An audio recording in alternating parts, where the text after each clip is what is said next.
Welcome to our board meeting.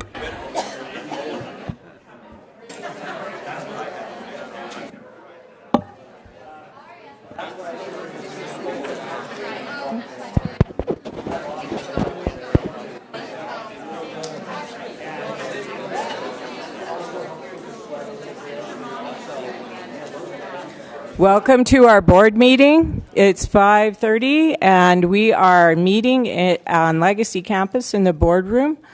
It is Thursday, the 13th day of April 2023, and we welcome you all here. Thanks for coming. We'll begin with roll call, starting with Larry Jepson. Larry Jepson, board member. Randall Bagley, board member. Steve Norton, superintendent. Roger Pulsifer, board member. Terry Rhodes, board member. Kathy Christiansen, board member. Chris Corcoran, board member. Jeff Nielsen, board member. Jared Black, business administrator.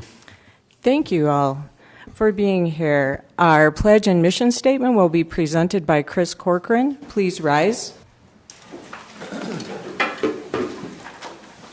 I pledge allegiance to the flag of the United States of America and to the republic for which it stands, one nation, under God, indivisible, with liberty and justice for all.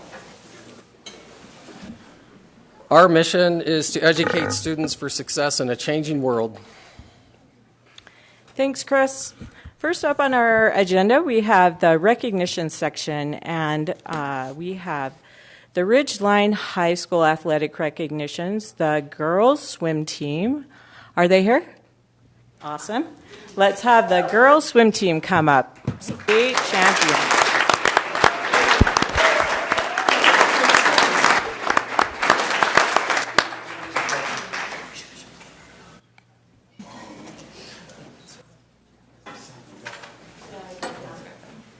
Yeah, you can turn around and face that way.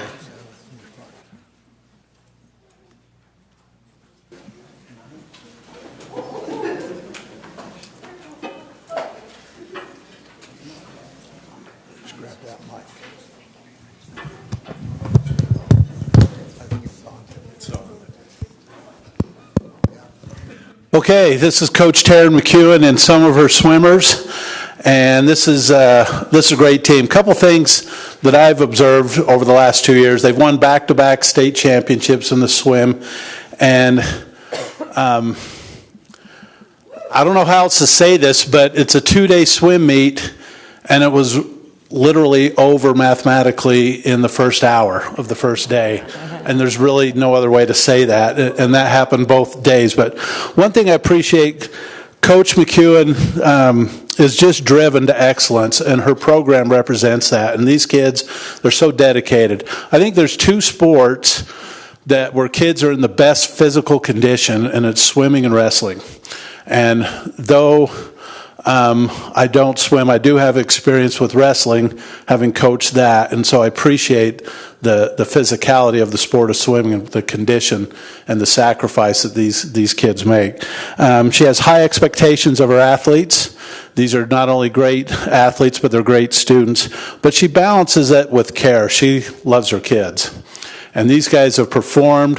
They perform in the classroom, they perform in the community, and they just go out and dominate. And they have fun when they're doing it. I don't know how you could swim, be ready to throw up, and have a smile on your face at the same time, but they managed to pull that off. So I appreciate them and congratulate them, and let's give them a hand.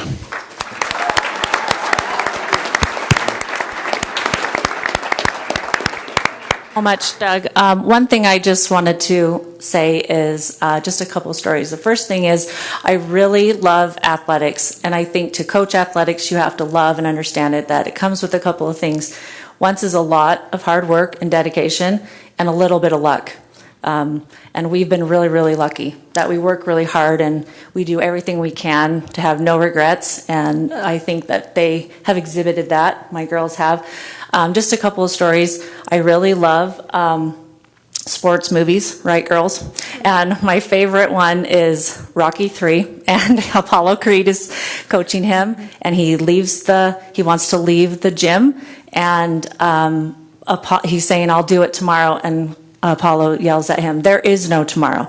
And I kind of feel like that is what drives me to drive them, is you cannot put off tomorrow what you can do today.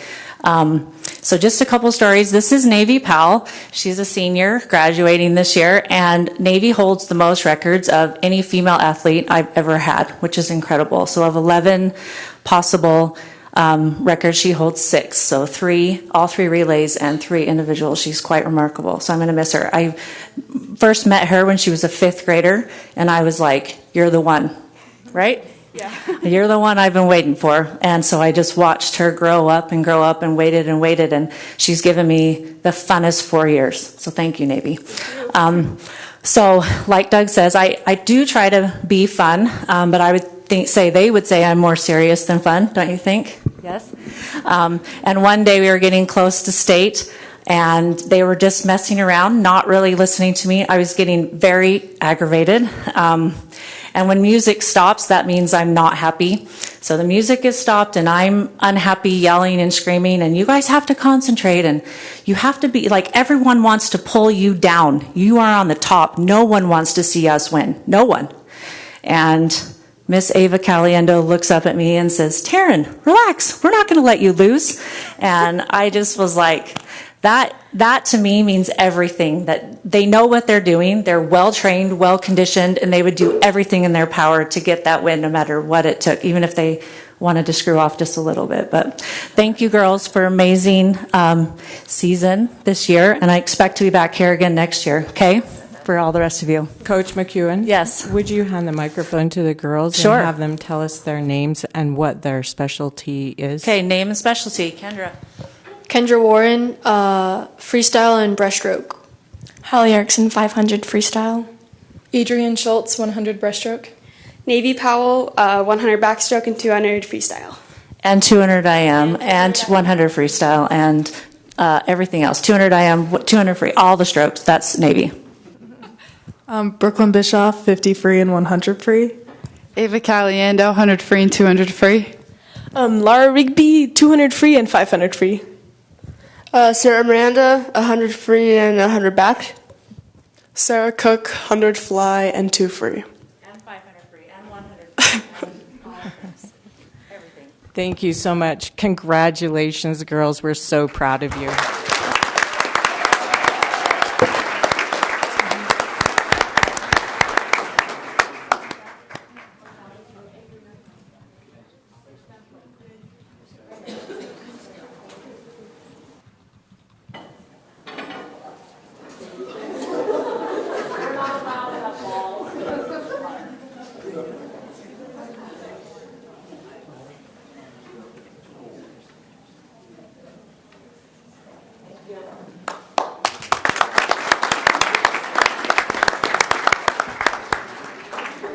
Can we have the parents who are here with these girls, if there are any, please stand, because we know it takes a lot of parental support.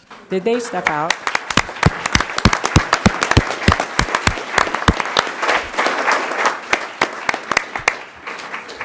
Next up, we have the Ridgeline girls basketball team, who also are the 4A state champions this year.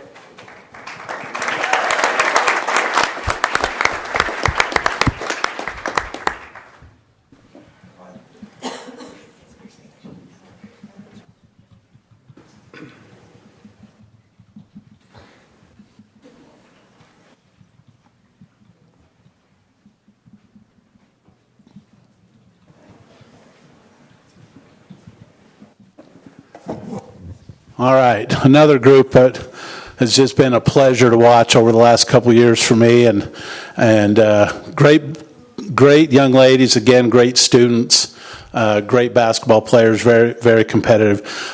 One quick story, a good friend of mine, Darren Thomas, is the principal at Hurricane High School, and we went down there to play them, and he's a good friend of mine, and my phone rings, and I see his name, like, uh-oh, what's going on? Because I know the game hasn't started. And he said, thanks. I said, what are you talking about? No, thanks a lot. And he's acting like he's upset. I go, what? He goes, thanks for kicking the snot out of our basketball team. The game hasn't even started. He goes, oh, I've been watching them for 5 minutes, warm up, it's over. And then he hung up on me. So good, we're still good friends, but he just sat there and complimented the young ladies. Said that is a very talented team. Last year at state, they had a tough one in the finals, but this is a team to keep an eye on. They're young. I think we graduate. Those two on the end. The rest are back. Coach Ainsley Jinks. I appreciate many things about Coach Jinks. One thing is the care that she shows for her athletes. She's also a teacher at our school, an English teacher. She loves the school. She loves her athletes. She loves her students, and she creates a fun environment that the kids can thrive in. And there's structure there, but it's fun. And those kids, when you see them play, they're relaxed. They don't. Maybe they feel stressed, but I could never see that. They never looked like they were stressed. They just looked like they were right where they belong to be, out on the court, and that comes with the environment that the coaches create. So I just appreciate these young ladies. They've represented the school well over the last 2 years, and it's just been a pleasure to watch. So congratulations.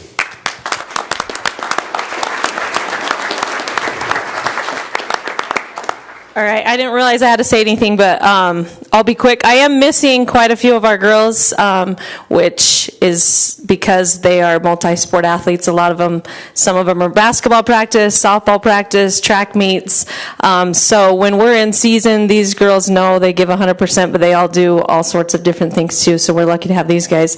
Doug's right. These girls work really, really hard. In fact, one practice I'll never forget, some of the girls got mad because they lost in a shooting drill to some of the other girls, and so they were all pissy pants, and I was like, yo, like, it's okay, you don't have to win everything. And Elise was like, oh yeah, coach, will you want us to lose tonight? And I was like, well, no, I don't want to lose, but she was pretty feisty. So they love to compete, they love to win, they don't even like to lose stuff in drills in practice. But I'm super proud of these girls. We have a lot of fun. I already miss them. It's hard to have such a fun season and spend so much time together and then have to say goodbye for a few months. But anyway, we appreciate them, especially our seniors who were great leaders for us this season. So you guys want to hear from one of the girls? We want to hear their names and what position they play. All right. Go ahead. My name is Nia Demooney.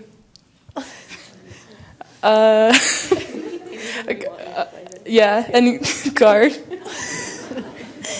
My name is Mikkel Perry, and wherever, I don't know. My name's Brooke Smith, and wherever too. Brindley Weiss, wherever. Emily, wherever. Elise Livingston, guard. Macy Brown, wherever. Thank you, girls. We're very proud of you. Picture. Girls, we need a picture. How to get a picture. Wait, we need a picture. Come on back. No, you're good. You're good. Whatever you do is fine. Yeah, you're good.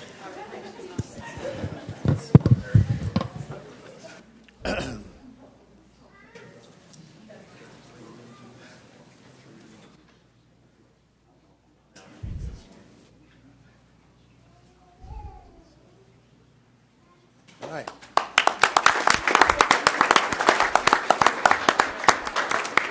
Could we have any parents who are here with these girls please stand?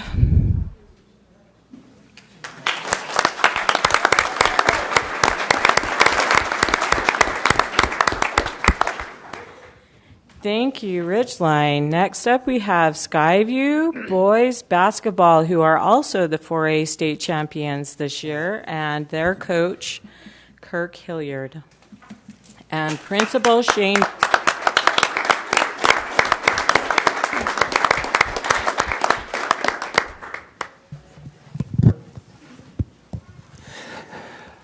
Yeah, well, I was like, don't we have one short one we could have brought to make me feel a little less bald, a little less fat, and a little less short? But yeah, this is our boys basketball team, and we had a heck of a season this year.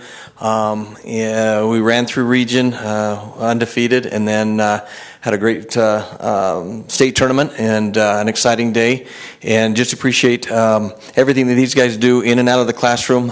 Very good students. This is my first year back at Skyview, and a couple of them introduced themselves to me day one and just welcomed us here. We have several of them that are school leaders and serve in various leadership positions, and they're just great kids and a great team. And you can tell they have a lot of fun playing together. So I'll let Kurt tell the good stuff. Just a couple things. We won it on the court, but we also won it in the classroom. They led 4A this year. They had the highest GPA. And we had Seth Chambers, who's playing baseball right now, Parker Christensen, who's playing soccer, and Will Schumann. Those guys were academic All-States this year, so we had 3 of those. And then the team was had the leading GPA in 4A. So these guys did do it in the classroom as well as on the court. I showed it takes a lot of work, a lot of effort, but one thing that probably sticks out, we had a team activity last summer. We went up to Jackson and we went to a cabin up there, floated the river, but we showed them a video up there of the Spurs. Beautiful game video, just how to share the basketball. I get emotional because I love these guys. I care about them, and they know what's coming.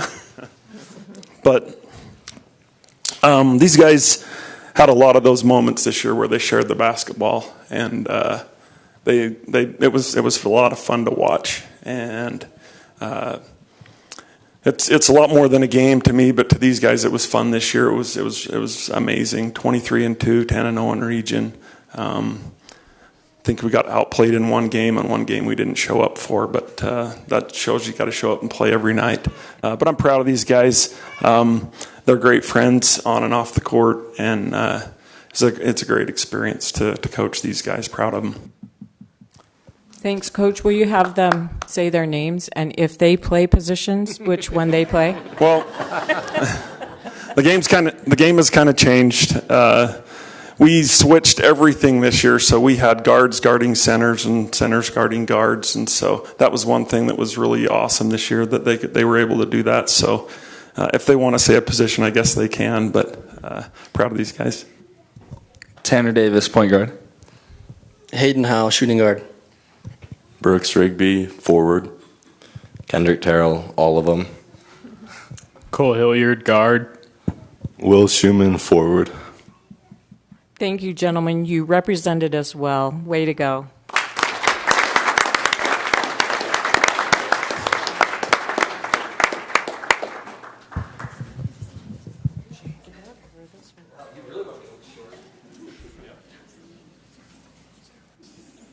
Thanks, Shane. Okay.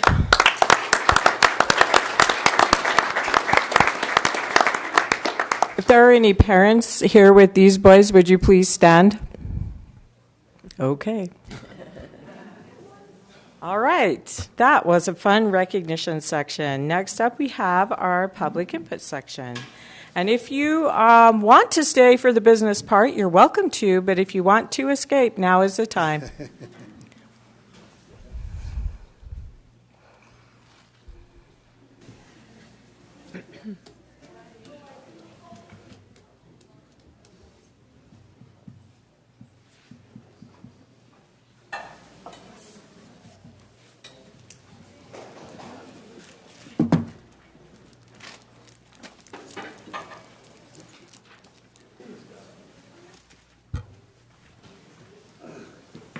Chris doesn't have any backgrounds. Thank you.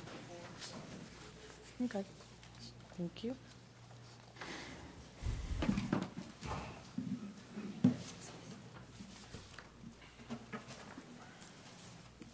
Okay, looking at the number that we have, normally we have 3 minutes, and that's what's printed on the description of public input. We were going to drop that to 2 just so that everyone on this list who wants to speak is able to speak. The Cache County Board of Education welcomes public input from district patrons during regular board meetings. Feedback is an important part of being responsive to the public. While the school board is unable to respond to public input during a board meeting, district administration will be available after the public input period to hear additional feedback and respond to questions in a conference room adjacent to this boardroom. Board meetings are recorded and comments are part of the public record. During the public comments period, the following guidelines apply. Participants must sign up, which you've done. Each speaker is provided 2 minutes to address the board. Board members will not directly respond to comments or answer questions during the public input period. During public input, speakers are asked not to address personnel issues. And speakers are asked to be respectful.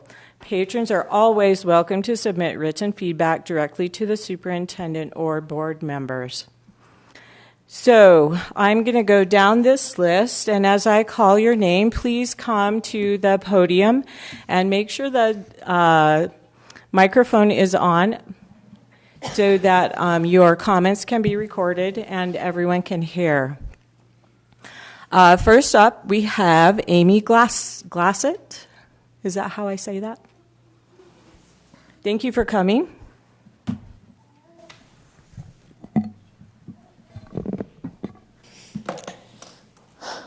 Over the last few weeks, I have heard and read that one teacher is the magic at Cedar Ridge. She is the one advocating for children and that she wants teachers and staff to treat the students better. I'm not here to take away any of the things that she has done for the majority of her students and some of the other students in the school, but I am here to share what I see at Cedar Ridge on a daily basis, and I have the special opportunity to be one of the resource teachers at Cedar Ridge. This allows me the privilege to work closely with all the staff members and to be able to see the magic happen every day at my school. I have seen a second grade teacher comfort a child scared to go to the doctor. There's a third grade class that when you enter, you will be transported to platform 9 3/4. In this classroom, you will go from hating to read to finding a love of books. I have watched a simple animal report give a student the ability to believe in himself and go from being almost 3 grade levels below to almost no longer needing an IEP. I have watched teachers collaborate to create a day of black light fun that allowed students to learn in a whole new way. I have seen classrooms become a safe place for students. I have witnessed an art class become inclusive and accepting to everyone. I have watched students become scientists in 4th grade. I have seen the school counselor connect with students and bring them out of their shells. I have watched as a school musical help students find a better version of themselves. I have watched a group of 5th graders become confident in their math skills. I have watched 6th grade teachers hold students accountable for their grades and their actions in order to better prepare them for middle school. I have seen 1st graders awaiting their morning greeting from their teachers to get them started on the right foot. I have witnessed the magic of learning come alive in kindergarten. I have seen the principal take the time to listen to the students and then assure them that they are seen, heard, and not alone. The lunchroom staff is constantly playing and engaging with the students. The reading aides take time out of their days to go and watch special events so that the students feel seen. Mrs. Glassett, your time is up. Can you sum it up in one sentence now? The magic is all around Cedar Ridge. It does not reside in one person.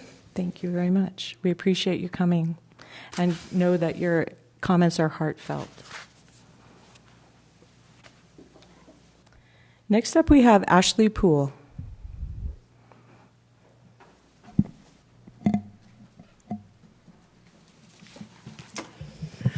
I want to first thank you for your service to Cache County School District. And I want to state that myself and many others have never been to a school board meeting. And this signals our genuine respect for you, but also a very real concern here. Thank you for allowing myself and others to speak tonight on behalf of many concerned parents and teachers. There are 2 issues. First, I am among many parents who would like to see Mansour and Madame Gustin remain teaching at Providence Elementary. Because okay, I need to stop you right there. I'm sorry, but personnel issues, naming names is... Okay. So just say... It's not a personnel issue, it's an ethical issue. It's a personnel issue. I'm sorry, sir. This is the school board meeting, and these are the rules. Please continue, Ashley. So can I not say their names ever? Okay. So we would like to see these teachers remain at Providence Elementary in our French DLI program. If we look from a quality of education point of view, it makes no sense to lose either of them.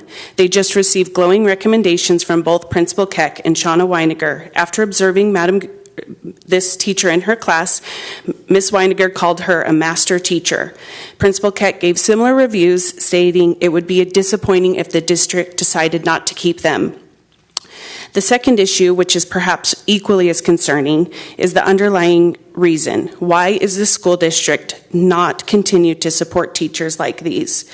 My understanding is that they will be forced to leave because the school district refuses to support their application for an H-1B workers visa that is needed to continue teaching in our district. The reason given is that the district has instead decided to rotate teachers. I also understand this comes after the district assured them that in January of 2022 that their contract would be renewed on a permanent basis after 3 years of good performance.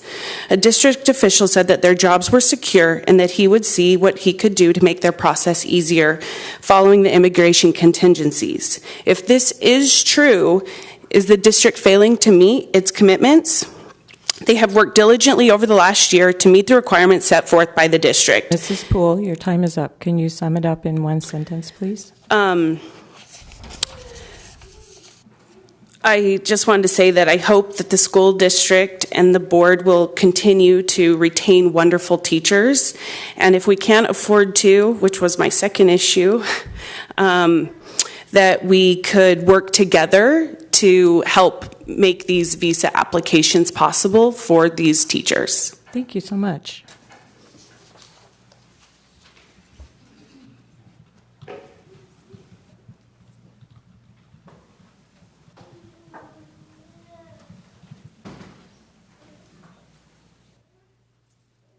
Next up, we have Julie McKenna.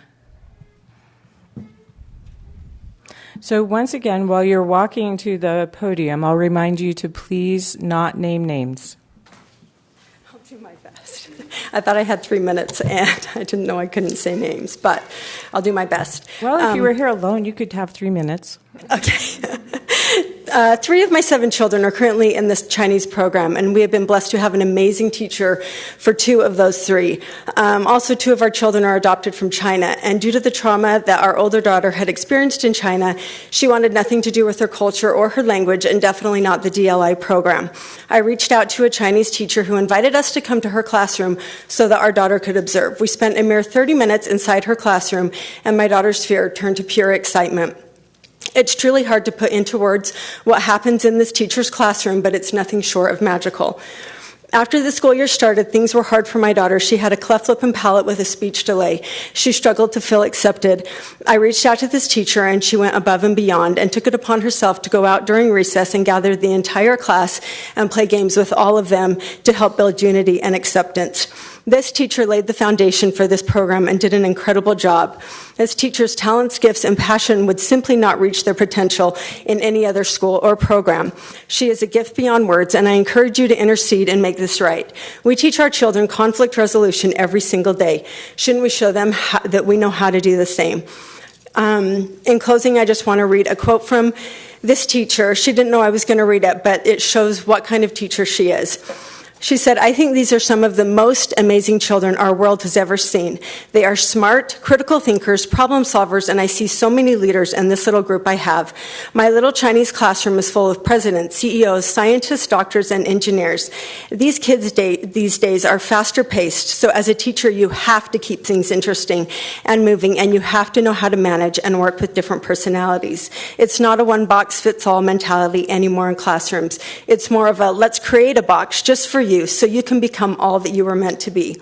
I don't know about you, but this is exactly who these children need. Someone who sees their values and builds their self-confidence that they need to achieve their goals and dreams." Thank you. Thank you. Thanks for coming.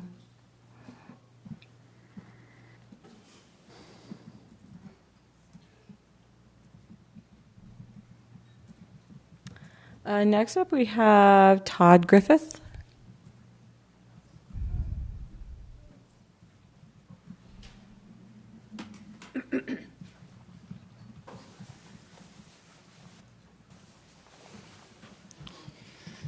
So I'd like just to reiterate that appreciative of everything that you do for our children in the school district. I know many of you are unpaid, and so it is voluntary, and we appreciate the efforts that you put forward. I just want to voice my concern with issues that are going on within Cedar Ridge Elementary School. I just feel like there are some cultural things that need to be resolved between adults that would benefit our children. I don't want to speak to specifics, to personnel issues, but we have had such a wonderful experience with our teacher this year in our dual immersion program, and I feel like being exceptional in the classroom is something that we should strive for and something that we should award. And so it's difficult from an outsider to see what's going on behind the scenes. Obviously, we've had discussions and not a lot of information has been provided. I think that the processes should be looked at in terms of how personnel changes are made. And so having a one-person interview process and having that individual make decisions for an entire school seems a bit outdated.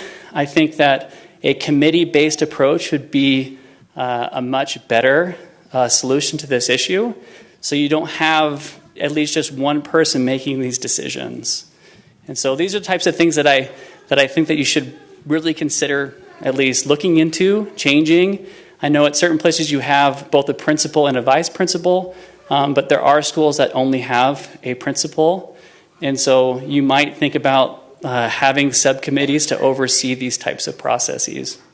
Thank you. All right. Thank you so much for coming. Next we have Russell McKenna.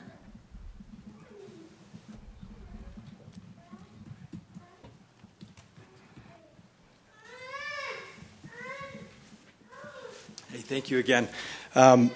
Just real quick, with provisional teachers, it's their best bet is to put up, shut up, lay low, don't stir the pot, don't rock the boat.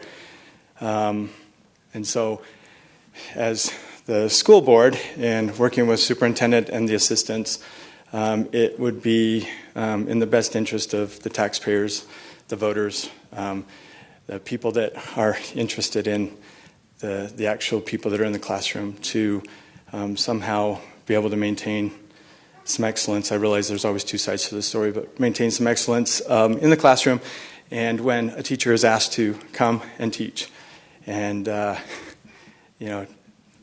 changes her life a little bit and goes, all right, I'll do this, and last minute kind of comes in and teaches, and then the process isn't set up to where there is actual dialogue, completely clear and a clear pathway for a teacher to voice their concerns. Because they're provisional, the school doesn't really have to give them any reasons for not renewing their contract. And so it's sad times that we live in. I mean, I have friends that teach. I have a daughter that teaches. I'm a pediatrician. I have to help on one end to try and help students behave better in classes, and teachers have a lot on their plate. I know administration has a lot on their plate. You guys all, thank you for your time and energies. But there's a great disservice going on at Cedar Ridge right now. And if we could just have two people get together with a group of other people and work out differences, then we will do what we're trying to teach our kids. Hey, get along. And it's okay to have differences and work through that. But there's a great travesty going on at Cedar Ridge. I haven't had the privilege of meeting the principal ever, but not to mention names, but I do have one other concern that's as a pediatrician. Apparently there is an Aspen protocol that goes for unruly kids, and I understand that there's some medical legal issues, like you can't lay hands on kids, but as a parent and as a pediatrician, I didn't know that any of that existed. I would love to have that information, because a simple act of showing a kid a picture of a horse and it calms them down, and that's breaking protocol. I think we need to readdress this and look at it heavily, and we need to stop being reactive from a legal standpoint, because I don't know. I don't want to find that the school's transitioned my daughter. I don't want to find that stuff out. I want to know what's going on at the school, and I don't feel like we're not involved. So if we can have some transparency, that'd be awesome. Thank you. Thank you for coming.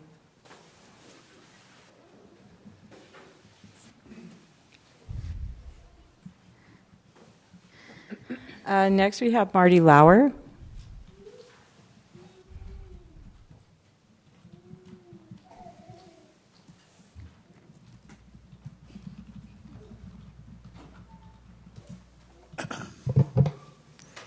I am here today because I have 3 children in the Chinese dual immersion program. I am very invested in its success. I have dealt with very good Chinese teachers and some who have room for improvement. On the years that the teachers can improve, I have been the one who sat with my child while they've cried after school because they were struggling to understand. I was the one who listened to my child say, quote, "I am dumb, pull me out of the Chinese program." At the time, we could not afford a Chinese teacher, so I just had to help her through it. We just had to do our best that year, watching her self-esteem struggle. The Chinese program is difficult. We need to hold on to the good teachers. We need first graders to start out with this, with the ability to just with passion and understanding and the ability to succeed. I have an understanding of what it takes now. I now know that there are some years that my kids will struggle with some of the teachers that are there. When teaching Chinese, it has been the same year, so now I am prepared to save for a tutor, and I do now have the ability to do that. We need to figure out a way to make the program better, to work together so that every child can succeed, even if they can't afford a tutor. I also want to share personal experience. My youngest child has had a very difficult year. We're currently working through that. I won't say names with individuals. My child has found a few safe teachers, and one of those is in who I'm representing today, and I will be forever grateful for her. And my little girl as well. I don't know the whole story. I don't know why a contract chose not to be renewed at Cedar Ridge. I know that there's always 2 sides, but I do know that as adults, we can mend bridges. Misunderstandings can be understood, and forgiveness can be given. It is my hope that we do what is in the best interest of the kids.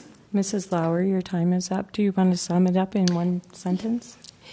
It is difficult to replace a good Chinese teacher, I have found. We need to find a way to work so that we keep the good teachers, because the hard years, I was the mom sitting with the kid. Thank you. Thank you for coming. Those are hard things to talk about. Next up, we have Brittany Morrill. Sorry if I'm slaughtering it.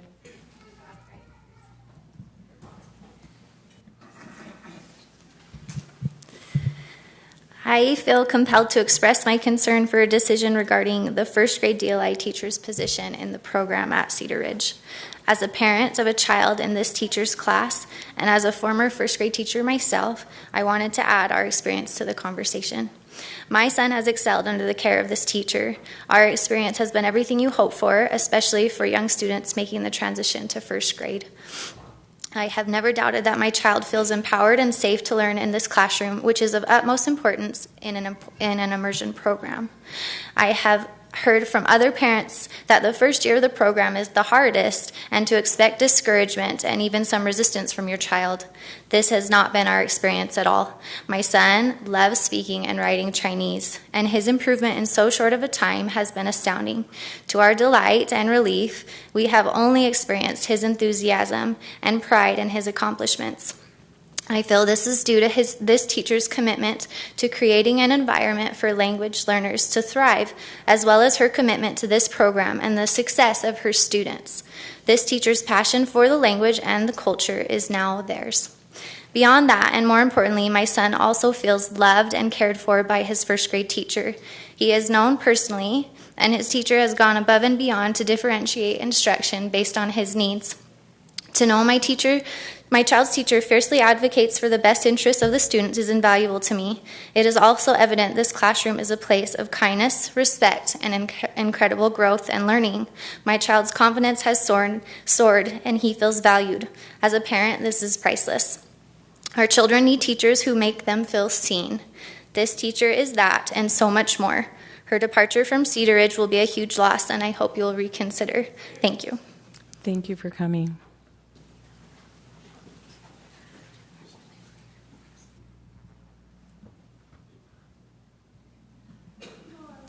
Next, we have Eric Watterson.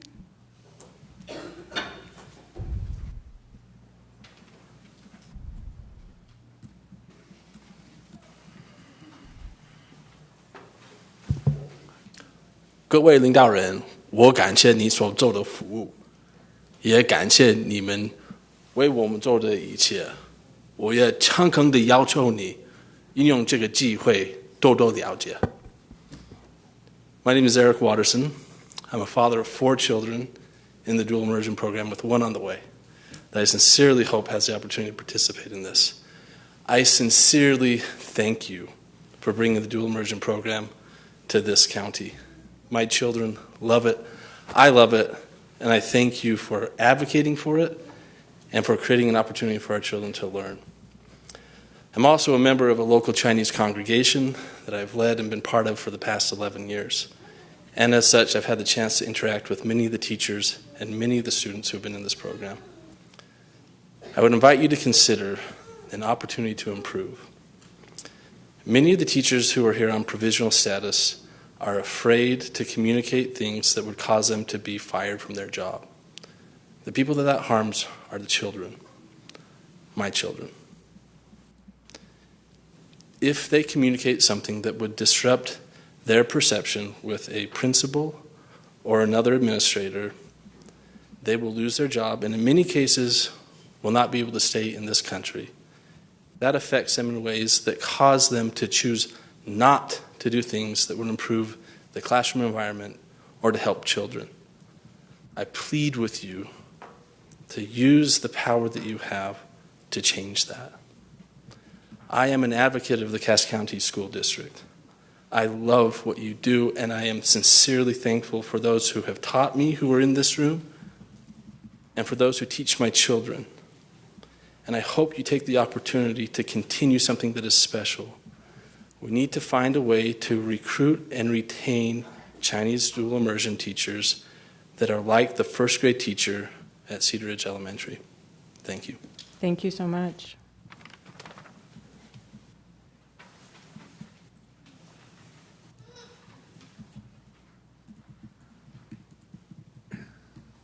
Next, we have Brian Green.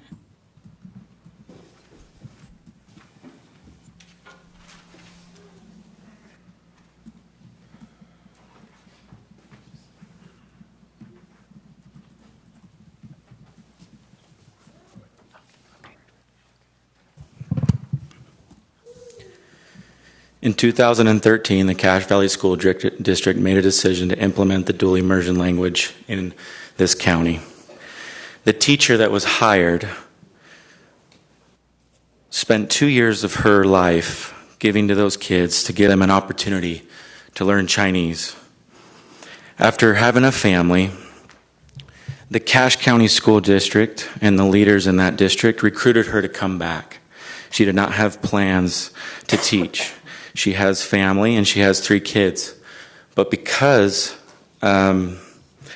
she loves the Chinese program and because our kids are going to be in the program, she made the decision to come back.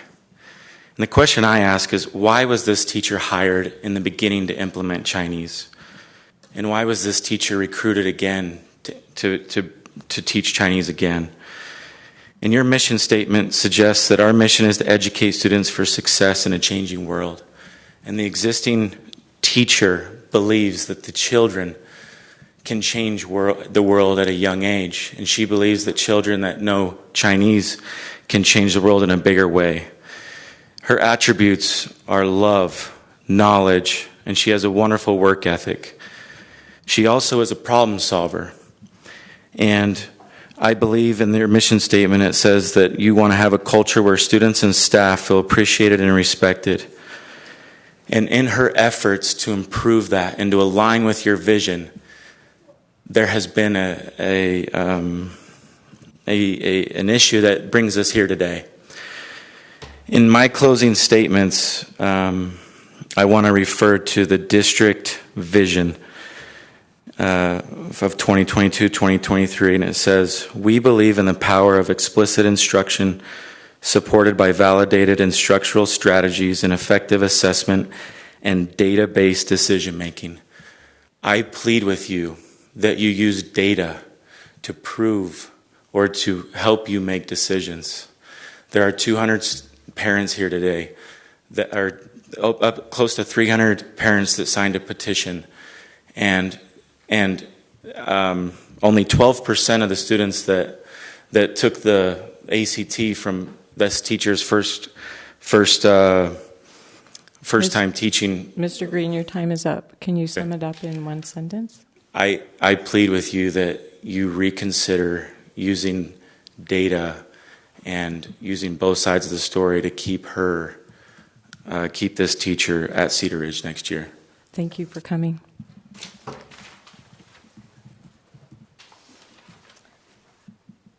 Next, we have Mike Ashfield.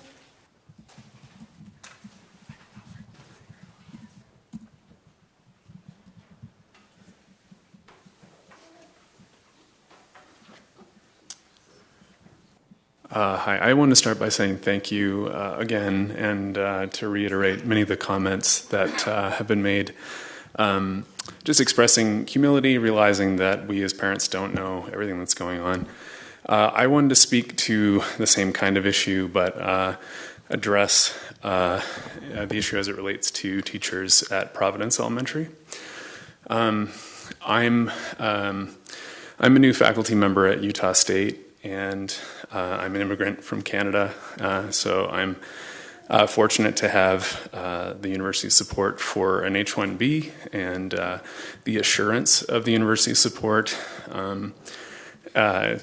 should I naturalize and seek citizenship, which I really dearly hope I can do, because this is a country full of opportunity, and I'm grateful for it.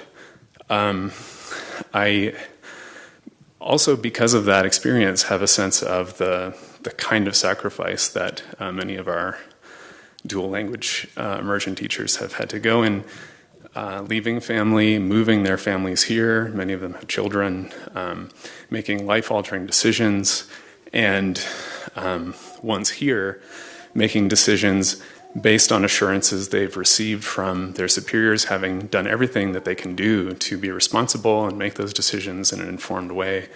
I really think, I'm sure everybody in this room wants follow through when assurances are given, so that nothing is done by the district in the name of the people who live here that would amount to betraying a promise, leaving someone in a lurch, having bet their life on promises made to them. I also want the record to reflect that as someone who's lived somewhere else and received immersion education in French and had my children receive French education in another district, this is my last sentence. The teachers here are among the very best French teachers that I have ever met. My daughter's teachers here are better than what she had in Canada. So I think most people probably don't realize how lucky we are to have the people we have, and we need to work to retain them when they are this excellent. Thank you. Thank you. Thanks for coming. Next up is Brian Hadfield.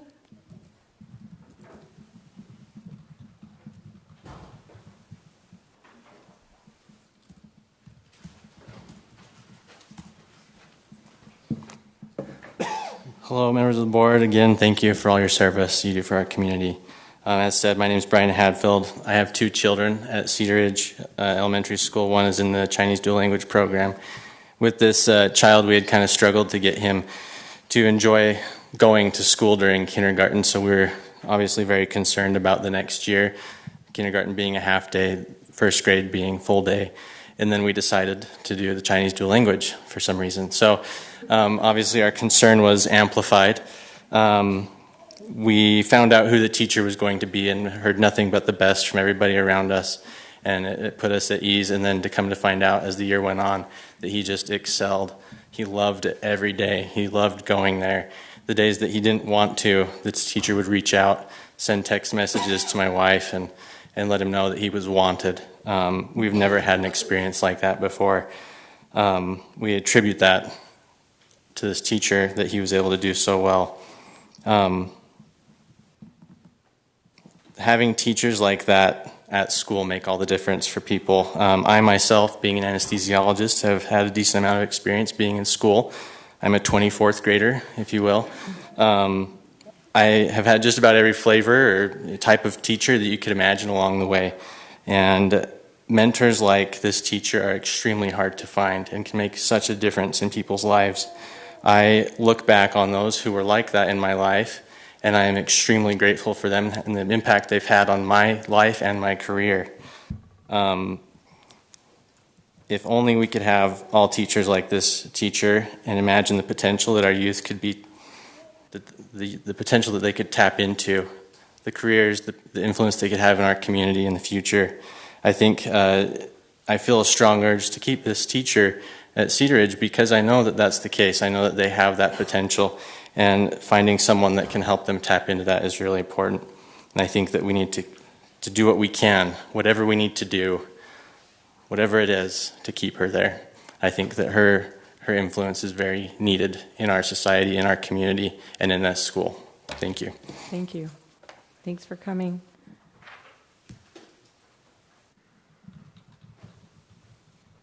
Next we have Andrea Hadfield. Trade the kid.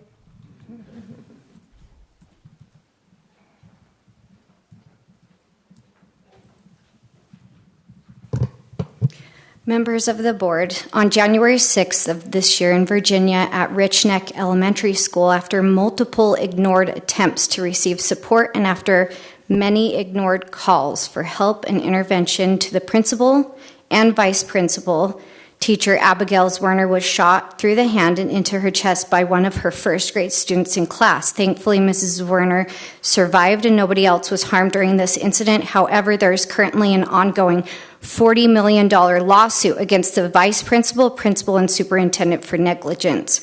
What a tragedy at their school, which was avoidable and was a byproduct of an overarching issue within their school's administration to commit to providing a safe environment. My name is Andrea Hadfield. I have 2 children at Cedar Ridge Elementary School. Our younger one is in the first grade Chinese dual immersion class. His teacher has been nothing but an advocate for the children in her class, whether that be making them feel welcomed, trying to sort out the inevitable differences between children, or attempting to acquire the proper help and resources for those who have unique needs or struggles within the classroom. It is therefore, in my opinion, an extreme oversight that this teacher is being forced out of her position at Cedar Ridge.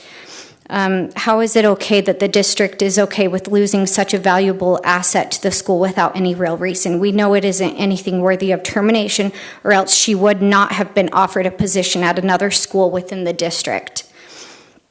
I'm worried about the safety of my children at this school if we are so quick to get rid of someone that is an advocate for them. How do I know that any mistreatment issues or bullying isn't being swept under the rug, much like the vice principal and principal did to the teacher in Virginia? I'm worried that the policies in place to protect our children from mistreatment and bullying are not being followed, and those who try to hold the school district accountable to those policies are being forced out. This needs to change. She needs to stay in the Chinese dual language immersion program as the first grade teacher at Cedar Ridge. We should not let things become so deranged and out of line that an incident such as what happened in Virginia is allowed to happen in our own small community here. Please give this teacher back her position at Cedar Ridge. Thank you for your time. Thank you.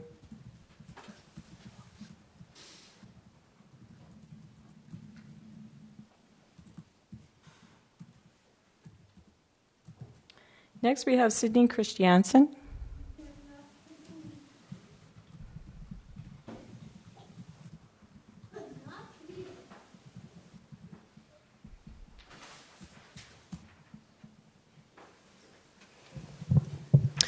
My oldest son is a current first grader at Cedar Ridge Elementary.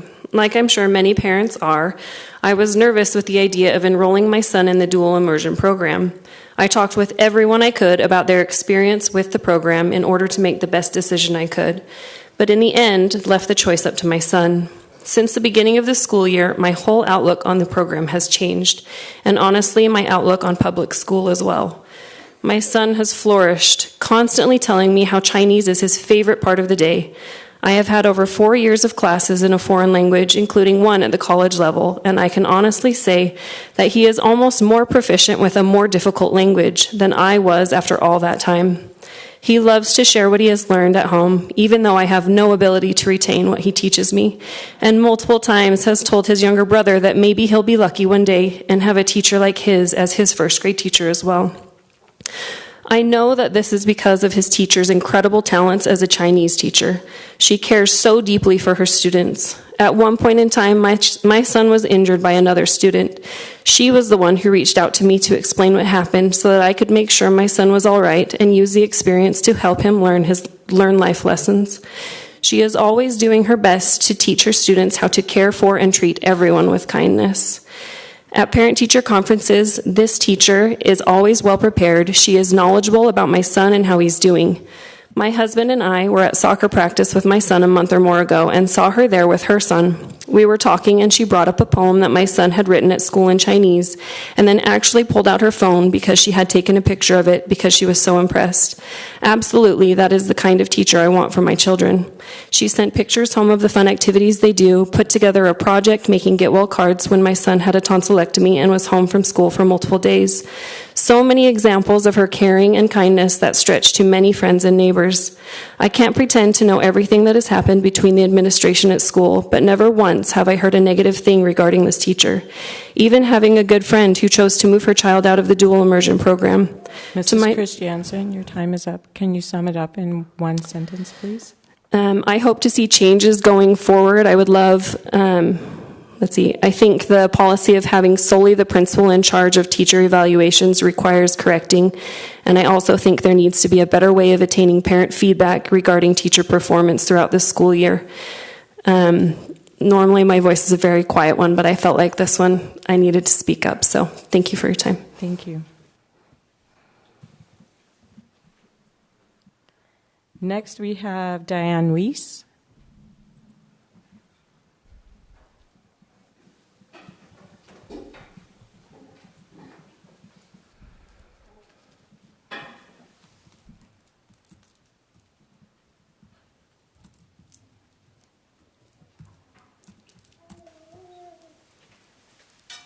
I actually didn't know I signed up, but I'll just be, I have a great love for Cedar Ridge. I volunteer a lot there, and I have been in the classroom with the first graders in this Chinese program years ago when my grandchild was there, and then again this year with this specific teacher. And I am a teacher.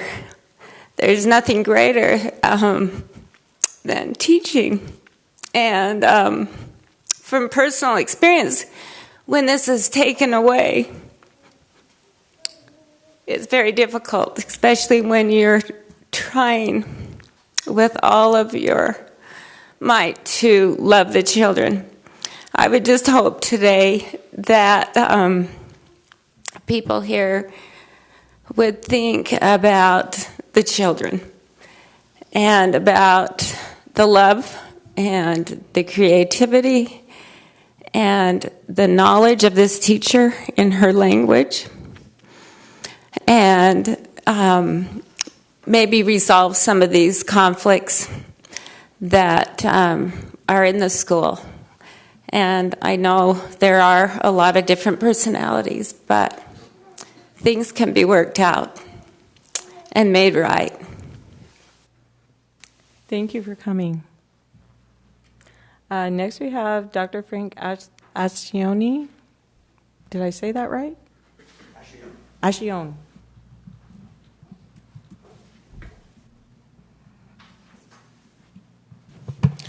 Bonjour mes amis. Attendez.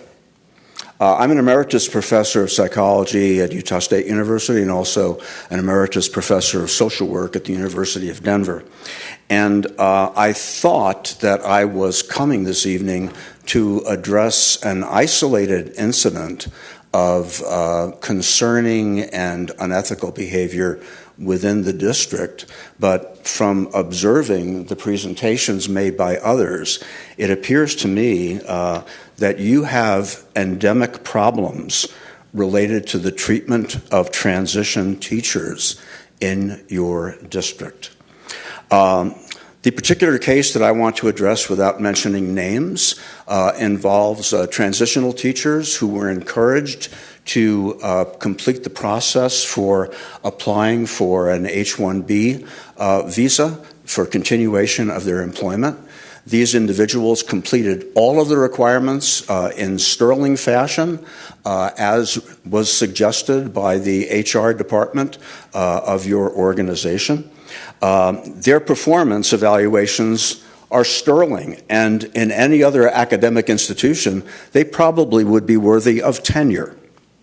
I think that you need to set a model for the children of this district of ethical integrity and rewarding excellence. This is the second time that I've appeared before this board and before this district where at least one administrator and the school board itself has not had the best interests of the children of Cache Valley in mind when you have made a decision.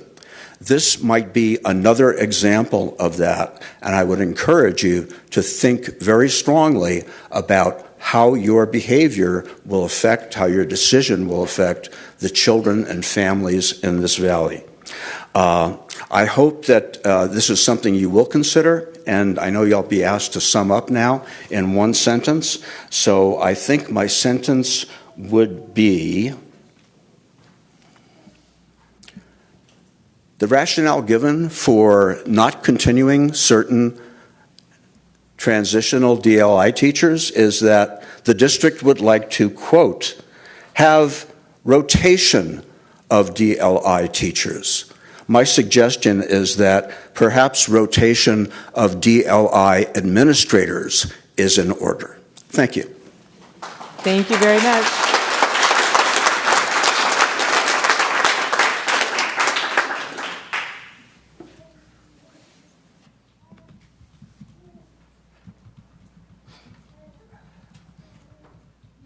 Next, we have Maureen Sorensen.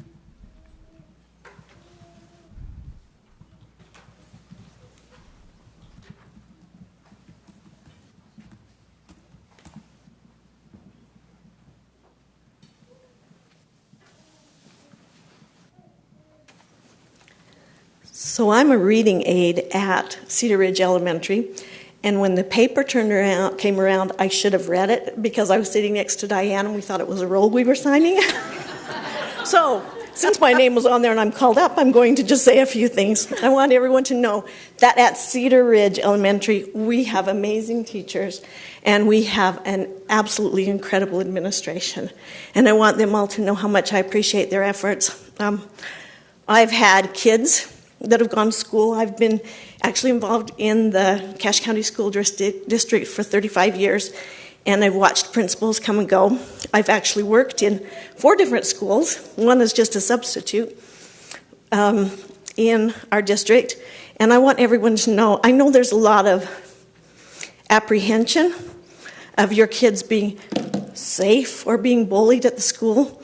There are things that happen in every school, but I just want you parents to realize that I've worked under a lot of principals, and I have absolute confidence in our principal that she loves the students. Our teachers love the students. There's a great working environment there for them, so I want you to be assured that your students are safe. And I also want to talk about the gentleman who says we don't know all the stuff that goes behind the scenes. And I think that's because we have an administration who has enough integrity that they keep those promises that they've made of confidentiality and privacy.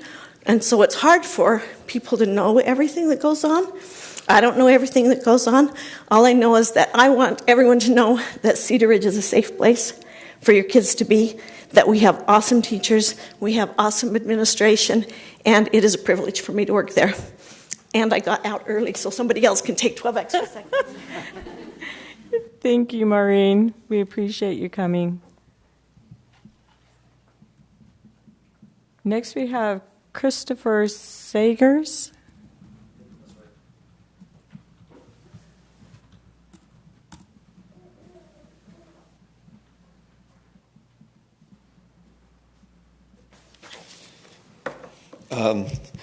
So first of all, just mention that I love Cache Valley. I love the schools up here. And I actually commute to Salt Lake City most days, largely because I love the communities up here, and I love that my kids can have friends with other kids up here, and there are great teachers up here. And I have a lot of trust in the school system up here. And real briefly, I believe I sent all of you an email on March 19th is what I have jotted down here. So most of what I've written is in that email, and so I'd ask you to refer to that email. I just want to have my comments on public record, and wow, time's going fast. So the reason I'm here is because during a brief conversation with my daughter, I was shocked to learn that there was an assembly where the focus was on diversity, equity, and inclusion. And suffice it to say that I'm very opposed to that ideology. I believe it goes against everything that I believe is good in a community, in a society, in an individual. To help you understand why it's so important to me as a member of the Church of Jesus Christ of Latter-day Saints, and it comes down to fundamentally having the freedom to choose versus not having the freedom to choose, and altering or manipulating outcomes versus giving people the equal opportunities to succeed. And there are so many things that I could say about statistics and et cetera, but I just want it on public record that is, there's no way I could get through any of my notes. I mean, there's House Resolution 901 that I mentioned in the email. There are a lot of things I could discuss, and I'm happy to come back and talk more. In fact, I will. So my question is, what will we do to ensure, what can be done to assure me as a parent and others as I begin talking with others, this is the very beginning, that we will do everything we can to hold true to Cache Valley Judeo-Christian values and not allow these ideologies into our schools and damage our kids. Thanks. Thank you. Do you want to speak with an administrator right now? I have an appointment with him tomorrow. Okay. Yep. Never mind. I'm already... All right, you're on it. Good job. Thank you. Thanks for coming. Next, we have Charlotte Francis.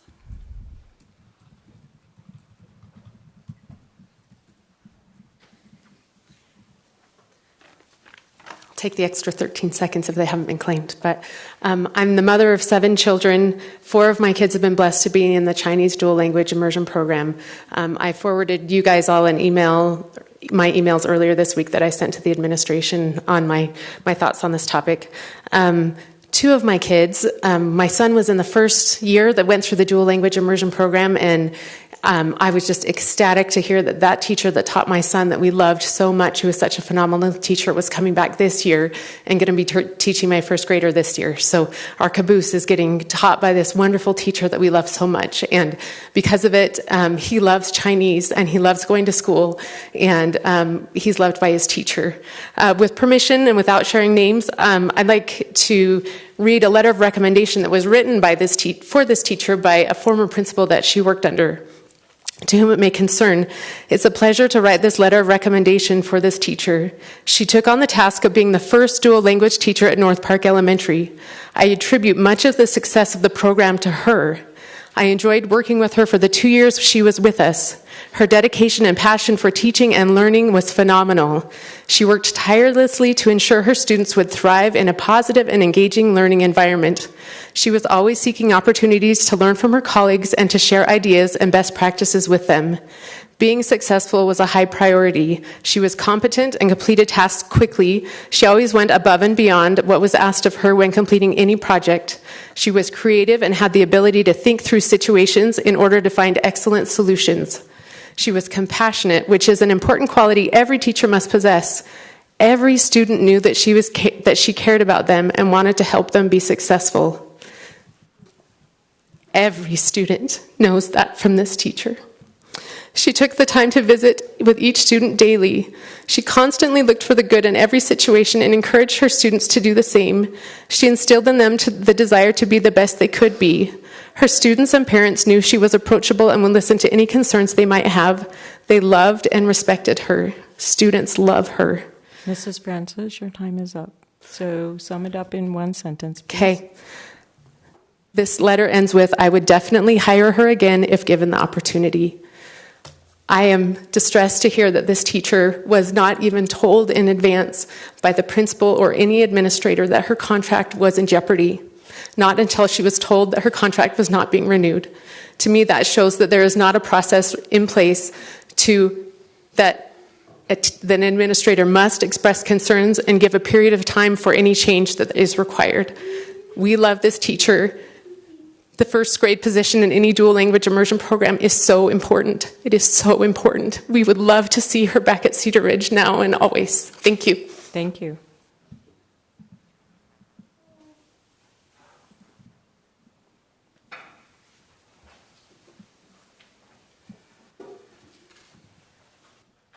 Next we have John David Jorgensen.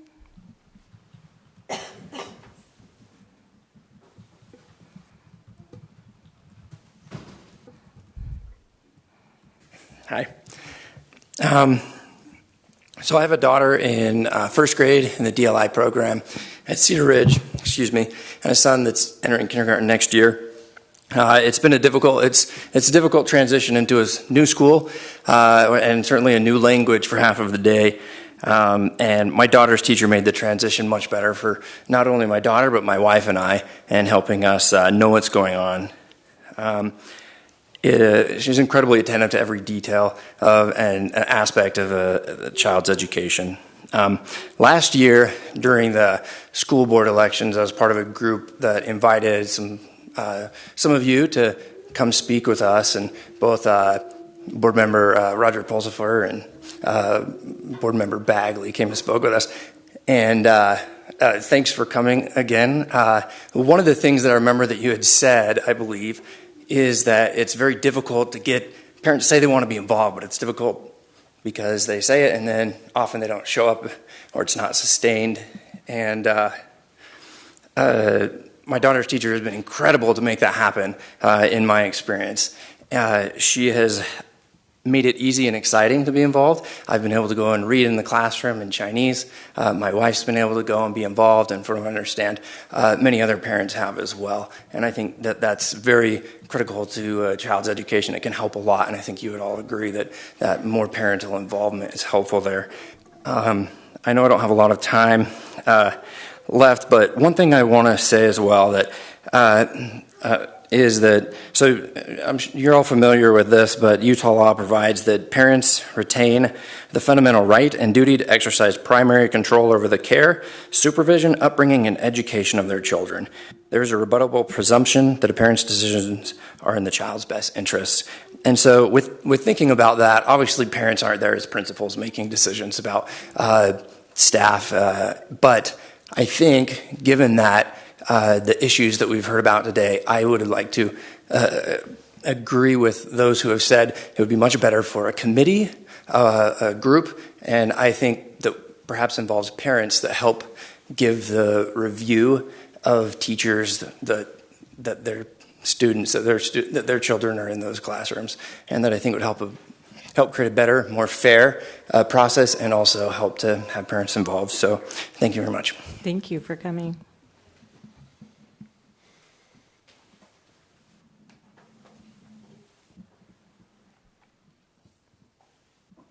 Next up is Alicia Green.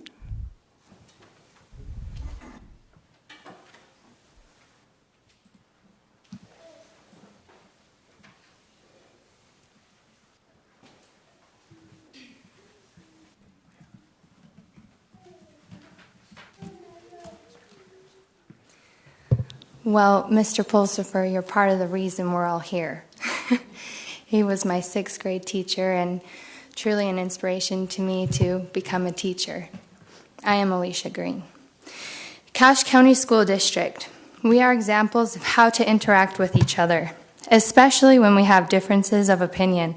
One of the easiest ways to identify a good teacher or administrator is how compassionately that person treats other people.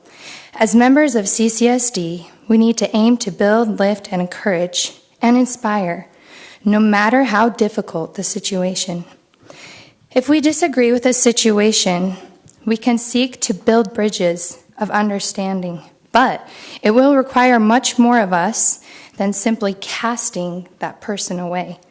But it is exactly what a school should do, both for its students and for its staff. Contention is a choice. Peace is a choice. You have your agency to choose contention with this situation and leave it as is, or reconciliation. I urge you to choose peace and reconciliation. Differences of opinion are a part of life. We, as employees of this district, hope that you want to hear our ideas and honest feelings about everything we discuss, everything we see, and everything we deal with day to day as teachers, especially sensitive issues. I believe that love and conflict resolution are the answers to this contention that has been stirred about in our hearts due to this issue of my non-renewal. In situations that are highly charged and filled with contention, I invite you to remember our mission statement: to support a culture where students and staff feel appreciated and respected, and provide fairness to the parents, students, personnel, and citizens of CCSD. I hope that our district will be a light on the hill. And this is my last sentence. I hope that we will show there is peaceful, respectful way to resolve complex issues.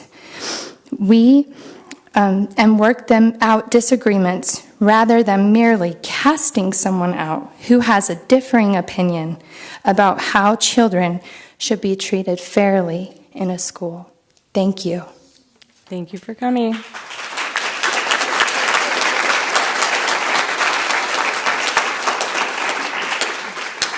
Next up, we have Christy Murdoch.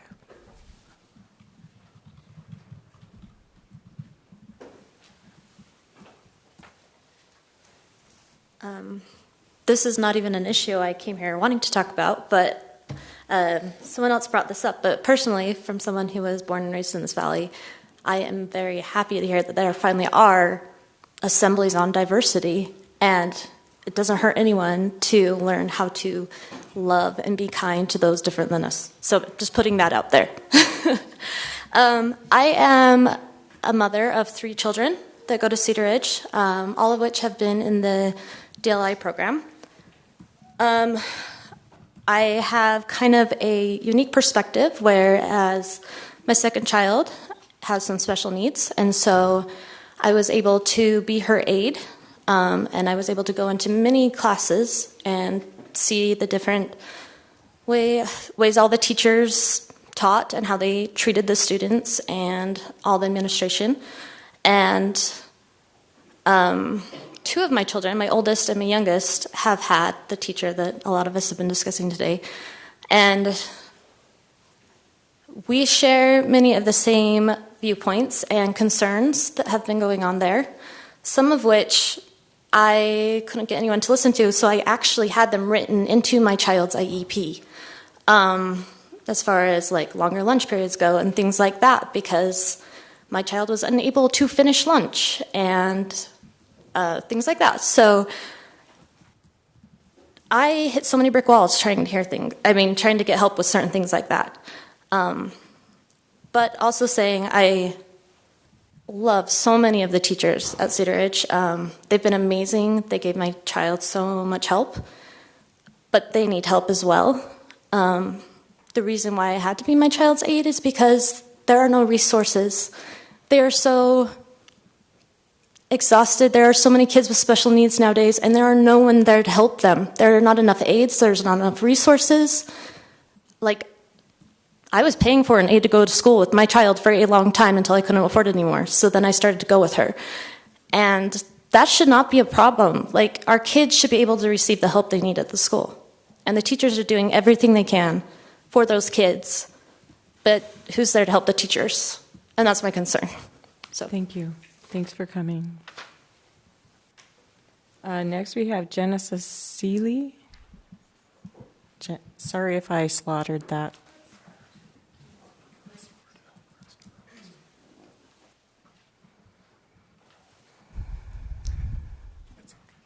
Will you say your name for us? Yeah, it's Janessa Seeley. I'll answer to anything with a J, though, so you're fine. Okay, I'm going to talk fast, and I'll give you a copy of this afterwards because I'm talking fast. Okay. 5 of my 6 kids are in the DLI program. I went to the parent meeting for the first group because my kids started in the first group of the program. Shauna Weinegar told me that they would be taught by native speakers, and so when my first grader came home and told me they had a non-native speaker, I was immediately concerned because I wanted them to be attuned to their ears, to the native sounds. After the first week of class, that was not a concern. I am convinced now that having a native speaker for the transition from kindergarten to first grade would have been more difficult. This teacher that my child had that has been discussed today was able to keep my student, for whom learning new things came naturally, from getting discouraged when it wasn't easy for him. Not only was this teacher for the transition from first grade, but my student felt seen, heard, and welcomed, things that did not happen in subsequent years. Her energy and care of my child during the day put my mind at ease. 5 of my children that have gone through the DLI program, only one of them can remember their Chinese teacher's name. The others of them don't remember their teacher. On the board's policy vision statement, it's written that you will provide skills necessary for success in personal, educational, and professional endeavors. I place my children in this program to help them with their professional life, to be a springboard for them. Hiring and retaining teachers that can achieve these goals is critical. Yet the turnover of Chinese teachers is astounding. Hardly any of my 5 children have had the same Chinese teachers as their siblings. Hardly any of my 5 children have had the same teachers as their siblings. And this is in a very short, they're all in this room. This is in a very short time span. And obviously, it's not a problem that is specific to the Chinese DLI program. That's a very big concern. It's critical to the program's success. It's critical to parents enrolling their children, knowing that those teachers having that experience. You also say, Alicia mentioned the staff and students and parents feeling appreciated and fairness being part of the pledge that you guys prioritize. I want to ask if after what you've heard tonight, you feel that the students and staff have been respected and that parents have felt that they've been treated fairly. My last sentence, think back to your childhood. I'm certain you could tell me the teachers' names of those that cared for you. Teachers make a big difference. They are like good teachers. You will never forget them. We shouldn't forget this one either. Thanks. Thank you. Next we have Dan Sundstrom.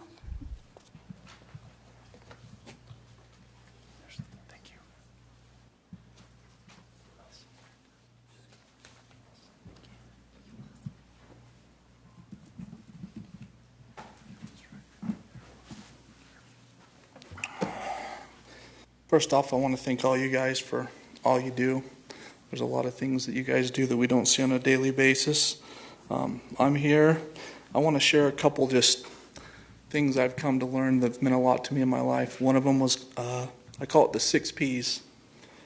Proper, prior, planning, prevents poor performance. Okay? Mighty is the man that can do the work of 10. Mightier is the man that can get 10 men to work. Okay? So I think that I want to share, I'm in support of the Chinese program. I've had 2 kids go through it, and I couldn't be more pleased with how it's gone to this point. I'm here in support of this teacher. She is one of the very best teachers my kids have ever had, as far as them feeling loved, supported, cared about, and being taught. She's also one of the very best teachers I've had the privilege of knowing, having all the kids go through the district, for the fact of her communication to me, to my wife, and the things that they lack and the things that they need to have to be successful. Those are all things that are very important to me. I feel like we are at the situation that we are at today because the parents were never asked what they felt, the kids were never asked what they felt, the students were never asked what they felt, the administrator didn't know how we all felt, the staff didn't know how we felt, the superintendents didn't know how we felt, and now the district didn't know how we felt. I do want to commend the district for rehiring her and giving her a job someplace else, but I'm speaking as a football coach. If I'm a football coach and I was hired to do that job, don't go make me teach the band. It's not going to be good for the kids. It's not going to be good for me. So let's let somebody who has the training and has spent the time and the money to do so, do what they're good at, what they're passionate about. Our kids feel it and they know it. So I'm grateful for the rehiring. I'm grateful for her getting her job back. But I feel that we need to finish the job. And the only way we do that is put her back where she belongs.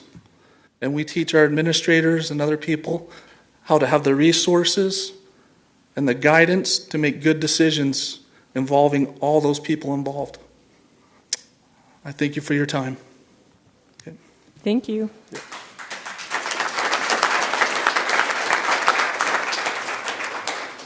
Next we have Julie Sundstrom.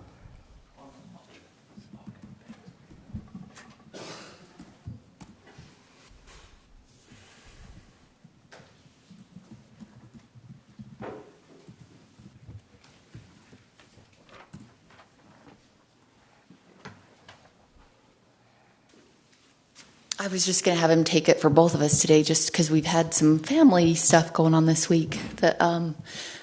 But I will stand because I am along with this issue with the teacher at Cedar Ridge. I believe that it's so important that I need to just stand and just say how impressed I have been with our little son that is in the first grade this year.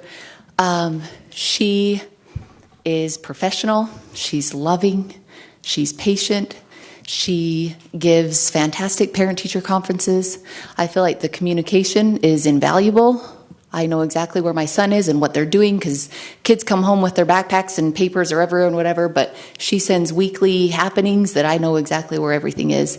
Our little son, at the last parent-teacher conference, she had just said that I can see at this point the kids that are a little bit behind who may need a little extra help, and she set up that extra time after school and wanted to help our little boy get where he needed to be and get that confidence because it's important. She sees the kids that maybe are lacking in confidence, and she wanted to help him get that confidence. And so I super appreciate that as a parent. And it makes me sad to think that a teacher like this would not continue in the program because I feel like we as parents in this program want every kid in this program to succeed.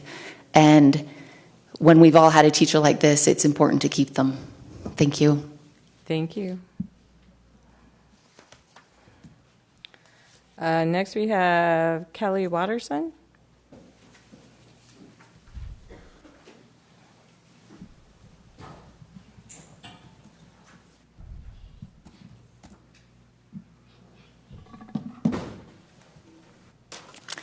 I'm Kelly Watterson. I'm a parent, and I'm not going to cry.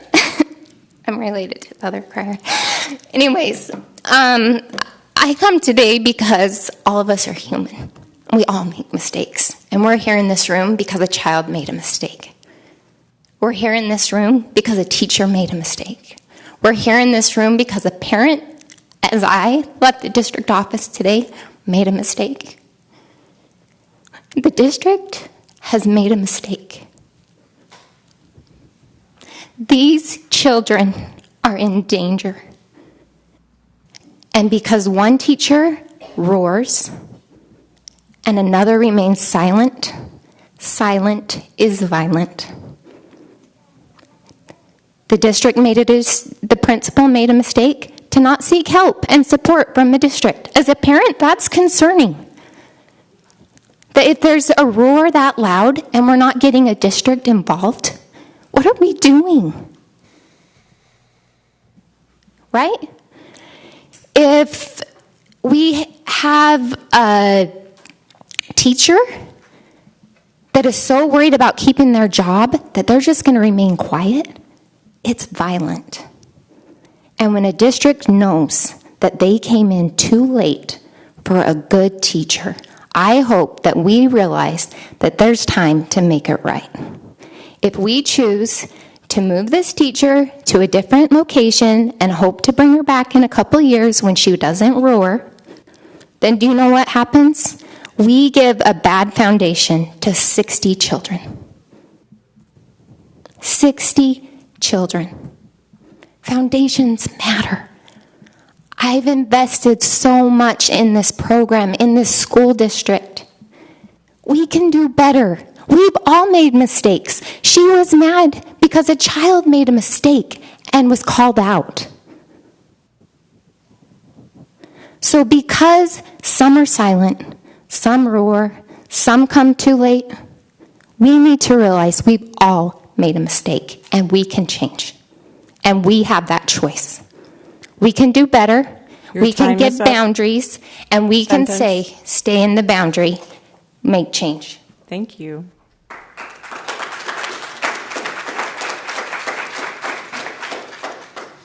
Next is Blake Watterson.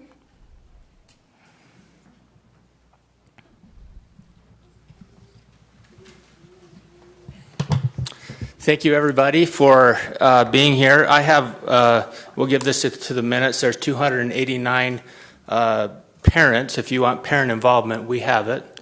289 parents who are concerned about what's happening right now. Let us consider how we're handling parent involvement today. Now, that being said, we have a petition. We also have an administrator, a seasoned administrator, who's given glowing remarks about a wonderful teacher. We've heard that the teacher is not the problem in terms of her teaching capacity, her capability, and her ability to teach. I don't want to exhaust that. She's amazing. We also know that socially, emotionally, no problems. So there's only how many legs to a stool? The third leg, obviously, is a personality issue. Are we really going to let a personality issue come to this point? Is that what we're going to do? What are we teaching our kids? That because of a difference of opinion, that we sit here and we cannot make peace. Instead, we will mute the person who has a different opinion. We need to consider how we handle conflict together. And we need to set aside policy or embrace a bigger policy called we are not perfect. I love, love, love how the school district has taught the ability for a student to be able to retake a test because they didn't get it right the first time. And they can take it again. They're teaching learning. They're teaching growth. If they care, they can grow and they can learn the subject.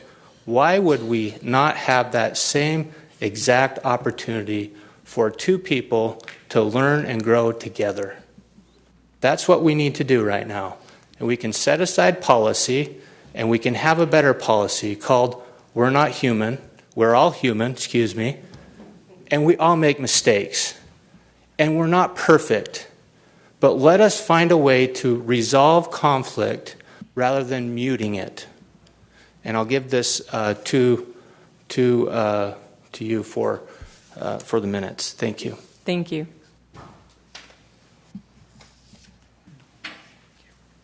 Next we have Michelle Watterson.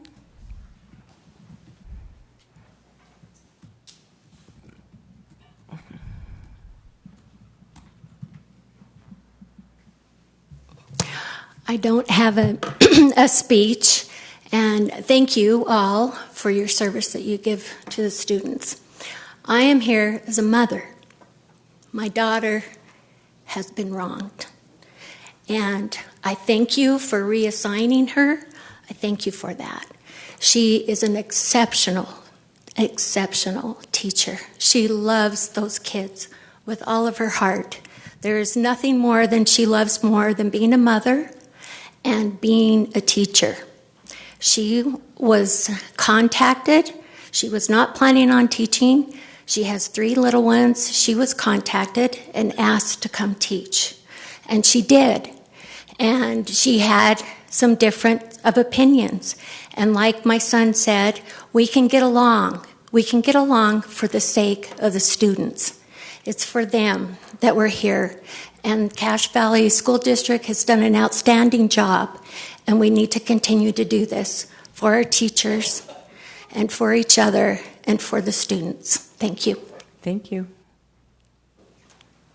Next, we have Lindsay Tyre.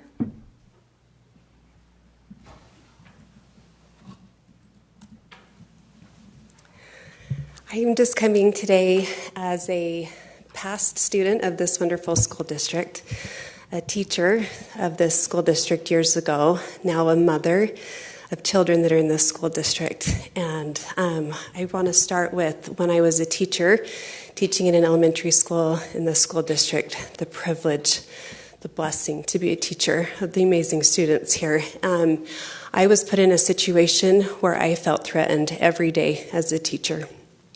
I was very terrified to go to school due to another conflict or due to a conflict with another teacher.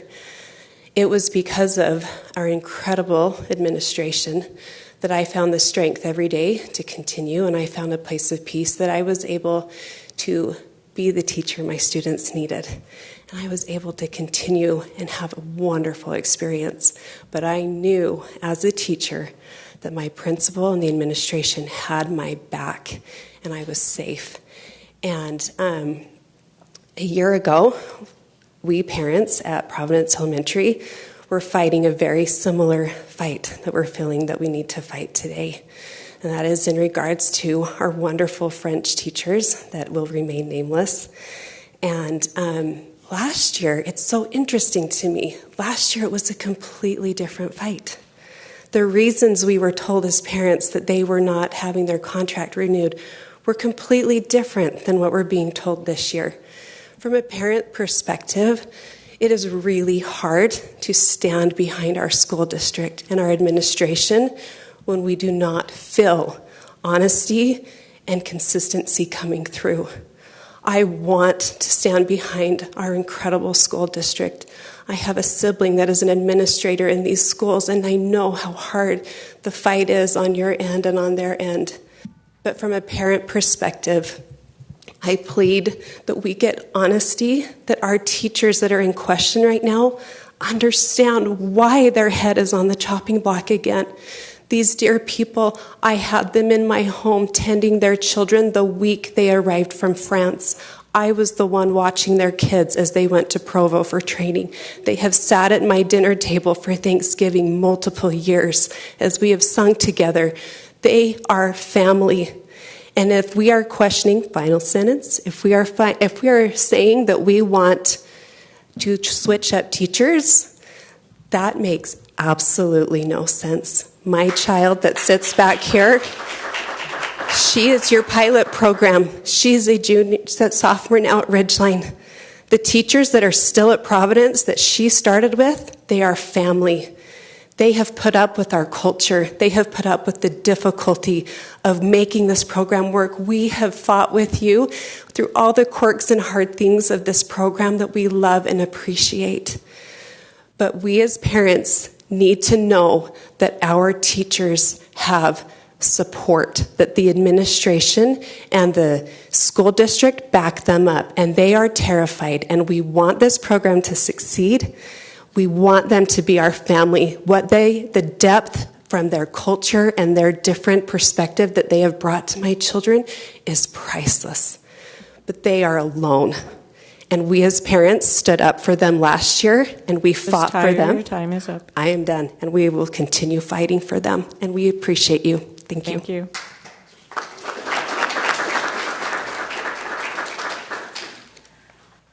Last on our next up is Emily Tate.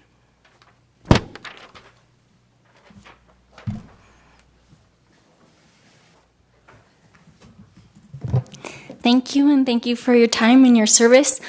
I could just say, I agree, Lindsay, and sit down. I'm here with the same concerns that have been raised today about the dual language programs. Although there's been a large group here from Cedar Ridge Elementary, I also want to represent a large group of parents from Providence Elementary who are also very concerned about what's happening with our dual language teachers. My daughter, who is in 4th grade, is anxious and shy and has had a hard time through this program. This year, she's been with a teacher who she calls Miss Honey, and she truly is Miss Honey. My daughter has flourished this year. Her grades have soared. She feels very comfortable in the classroom. Not only is our teacher wonderful and calm and has a great demeanor, she's also an exceptional educator who has provided the richest experience our daughter has had in 4 years of the immersion program. Every time I meet with her, she's talking about another way that she can enrich our daughter's experience at Providence Elementary. Last year, at this time, we were meeting with board members, trying to fight to keep them here. This year, it's again for a different reason. It's confusing to us. We don't understand why when it's such a great teacher. Her husband's also here. It's 2 great teachers at our school. Providence, Utah from France is a big jump, and these teachers want to stay. They've bought a home. They are deeply involved in our community. They're wonderful neighbors and community members, and they want to stay, and they're doing everything they can to stay here. Last year, she thought she was being fired because of COVID, and I watched her walk the neighborhood about to pass out. She was so sick. She was trying to keep her job, and this year she just keeps saying, I'm trying to do everything. I'm trying to do everything. I feel she has. Now she is scared, doesn't understand why they're being sent away when she got such great reviews from her principal, from teachers. They thought they'd done everything they needed to. We worry with this that it's ethical. We worry it's about personality differences, and we just want to make sure that we're retaining these great teachers for the right reasons. And we hope you will consider all the voices spoken here today. Thank you very much. Thank you. We will close public. No. We will close public input after the next 4 because we do still have business to do in this meeting. And so we appreciate you all coming and appreciate the input that you have given to us. And so we'll have 4 more, and then we will be finished, and we will then move on to the rest of our agenda. Next is Becky Jorgensen.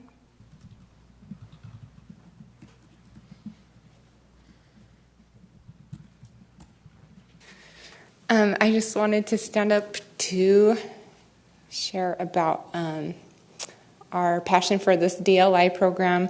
We have a daughter who just entered into the 1st grade Mandarin immersion program, and I was one of the first teachers in this district and Logan district when Mandarin was introduced to all by Governor Huntsman over a decade ago in the high schools. And someone said it really well. Why would you take your star quarterback and put them on the marching band? And I feel like the teacher in the 1st grade DLI program for Mandarin, she has a very specific set of skills, and she loves what she's doing. And this whole situation, she's represented peace and that she's willing to work through whatever the issue is. So I know what I don't know is what the issue is exactly, because it's been handled professionally by both sides, but it's a really difficult program. And just echoing what's been said before, that 1st grade is so important to have a good experience going in. So I just want to echo what also has been said, to keep the 1st grade DLA teacher at Cedar Ridge and let the kids see what peace can be made. And that's all. Thank you. Next up, we have Scott Watterson.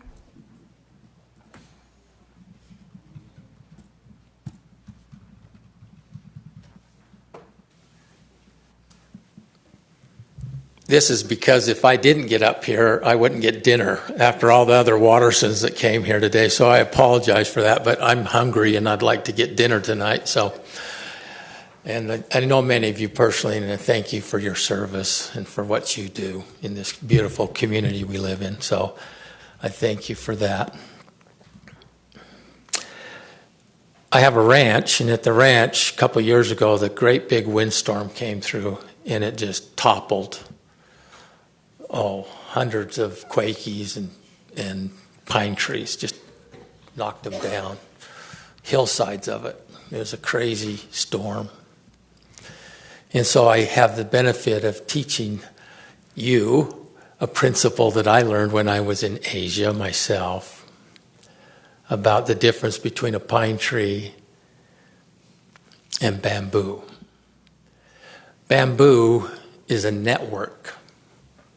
Its root systems are together, and it's able to be flexible in the wind, so it doesn't snap,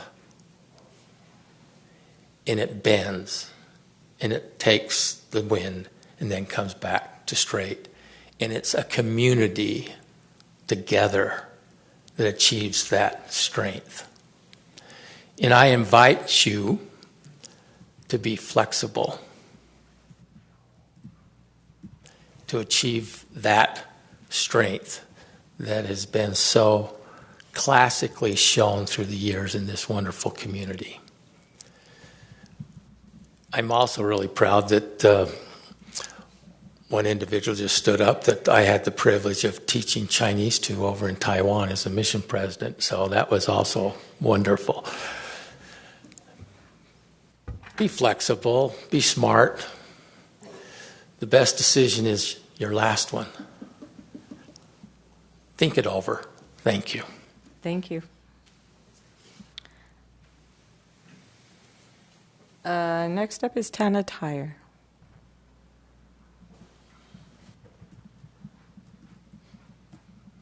Hi, I was not planning on speaking right now, and honestly, I'm very scared. So sorry if I'm a little shaky, but this is an important issue that needs to be addressed. I have been doing the DLI program since it started at Providence, and I can tell you from personal experience that the teachers are vital and important to everyone, the children, the rest of the administration, the parents. It is so important to have good teachers. In elementary school, I learned about the culture of France and other parts of the world, and I wouldn't have learned anything like that without these incredible teachers that I have. It is so important. Like, I remember all of my teachers. They were all incredible, and you have done a great job finding these teachers and giving us a great opportunity to learn a new thing. We learn new languages, new cultures. I learned so many things about France, not only France, but other French-speaking places, and I believe that that is important for the kids to get that as much as they can. But these teachers are what makes it. It's make or break. Like, without good teachers, nothing's going to happen. We need to keep these good teachers so the kids stay invested and so they can learn these things. I love the French program. Like, I love it so much. I have been doing it all my life, like I said before, and the teachers that I've had have been amazing, incredible, and I want other kids to have that opportunity too. There's hundreds of kids who have the opportunity, who will have the opportunity to learn these things and get these experiences from these teachers. And I just beg you that you won't take that away. Please, please keep these good teachers. They're important to us. And yeah, thank you. Thank you.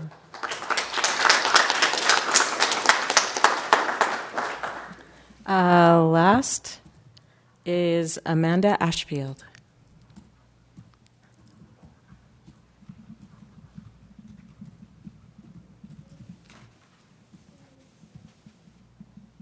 Hi, I am a parent of two students from Providence Elementary. One is already in the DLI program, and my son is beginning it next year. I'm very involved with the PTA, involved in the classroom. I'm the privilege of being able to speak French myself, so I've been able to help in the classroom with my daughter, and it's been wonderful this year. She's in 4th grade, and this is her 3rd school. We've moved a lot, and it's been hard for her. It's hard to move around when you're a little kid. But her teacher this year she's just thrived academically, socially. We've heard so many great things about the teachers so far this evening, and I can't reiterate it enough. The DLI French teachers are incredible. I want my children to have consistency and stability in their education. And in order to have that, we need to have consistent and stable teachers. There's no job that I can think of in the world where you wouldn't want to retain good employees. General wisdom says, you get someone, they're good, you keep them. You don't want to keep rotating through. People take time to get used to teaching in a new school or take any job. It takes time to adjust. So the idea of having a policy where we rotate teachers makes no sense to me. And I would like to know what justification there is for changing to that policy, especially when we have teachers who have been here. We know they're good. They're excellent. And like Frank said earlier, they had been told by the school district if they met certain requirements that they would be eligible for sponsorship from the district. And for them to exceed all expectations, to get excellent grades on everything they did, they put in so much time and effort while still maintaining their excellent teaching. For them to all of a sudden be told, oh, no, I don't understand how the district can go back on its word like that. It is really disturbing to me that we would treat our teachers that way. They deserve better. We deserve better. And I really hope that the board will show wisdom, that the district, will show wisdom and provide clarity on why this is happening, because there are a lot of parents who are not okay with it. We want what is best for our kids, and we hope you will do that. Thank you very much. This concludes the public input part of our agenda. You're welcome to stay for the rest of the business if you'd like, but this is a good time to escape if you want to leave. Thank you for listening to us. Before you leave, if the board chairman will allow me, I don't know. I know your life has been turned upside down in the last couple of weeks. It certainly wasn't something that we planned for. But I just want you to know that I've had the privilege of being your steward of your district for 27 years. And I consider that a real honor. But tonight, you showed me why I came back to Cache Valley. With respect and civility, you stood up here and gave us some feedback. Now, I don't know if I'm going to be able to meet all your expectations. I don't know whether the board, but we really do appreciate the opportunity of working with your kids, and we appreciate working with your parents. And I particularly did not want this night, when it'll probably be the last time that I'll meet with a group of parents, to be a negative experience that I would go into retirement. So I just wanted to personally thank you for your civility tonight. Thank you.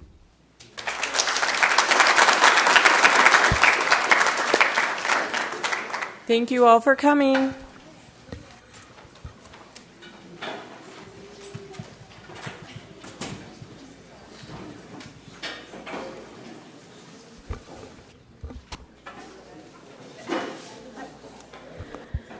Okay, board members. Next up, we have our consent agenda, and I will take a motion on that. I'll make a motion to approve the consent agenda item. Second. It's been moved and seconded that we approve the consent agenda as printed. All in favor, please vote electronically.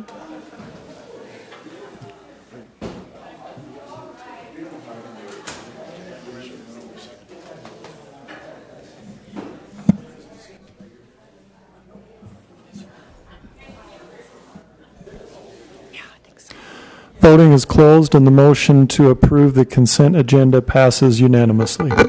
Thank you, Jared. Next up, we have our reports agenda, and we'll hear Mountain Crest Trust Land Plan Amendment presented by, wow, Tim, you don't even look like Terry. Oh. Terry Cutler. Did I get up? Oh, yes, thanks. Sorry, I thought you meant yourself. I'll try to take, I'll go fast. I'll do my 2 minutes as well, at least per item. Do you want Jared to put the timer up? Yeah. There's a 30-second timer. Oh, okay. I don't even get 2 minutes. You guys are. All right. This is a last-minute item that wasn't on the agenda earlier, and I just wanted you to, so that's the handout going around. This is kind of a last-minute amendment to the Mountain Crest Trust Land proposal for this academic year, and it's basically for moving some money between categories without changing the goals to allow the school to expend the funds before the school year ends, and so that's the purpose, and it's pretty well documented and explained here. So, all right. Anyone have questions for Tim? Okay. Thank you for that. Next up, we have the School Community Council policy presented by Terry Rhodes. Hopefully, you all had time to look at that.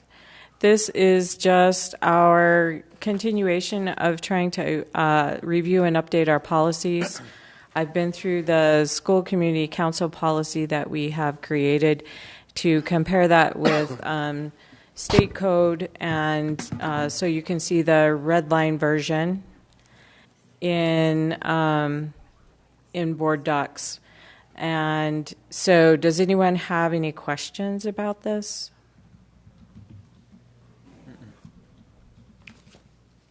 pretty clear. I thought it looked good. Yeah. Okay. All right.